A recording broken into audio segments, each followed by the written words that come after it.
Well, here's our topic: opportunity in crisis, how the best companies will come out of this downturn stronger than they went in, and how you can too. And the reason for that second part is this: I'm going to be talking about companies that look most likely to behave well, to behave outstandingly in this very difficult time.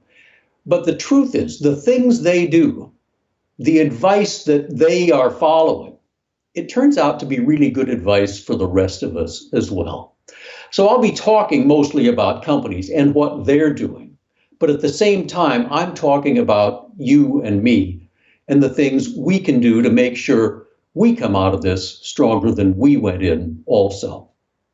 Here are the big themes for us today: how the most successful companies behave differently from competitors when the environment changes. That's what this is all about. A few companies behave fundamentally differently from their competitors when the environment changes. It's rare, but it's crucial.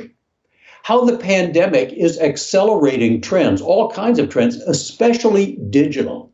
This is a remarkable phenomenon that we're seeing very widely, and it's happening fast, so we can't let it get ahead of us.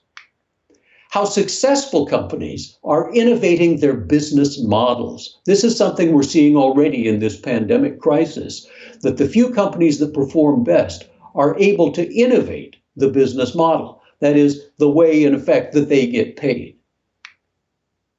Research, evidence, and examples. I want to emphasize that the things I'm going to talk about are not just things I made up because they sounded like they ought to make sense. This is all based on actual observation and on rigorous research on previous downturns and crises. I'm going to talk specifically a little about crisis leadership because the elements of crisis leadership are now fairly well understood. And a few companies are led by people that practice good crisis leadership. And history shows that those are likely to be the best performing companies. And finally, I'm going to emphasize optimism. In fact, people and organizations that are optimistic are most likely to perform well. And the good news is it isn't just happy talk. There are strong reasons to be optimistic, even in this environment, although they're often overlooked.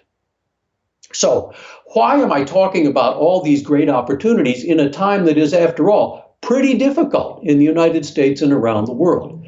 There's a good reason. The reason that this is a time of opportunity is that tough times are when the leaders change.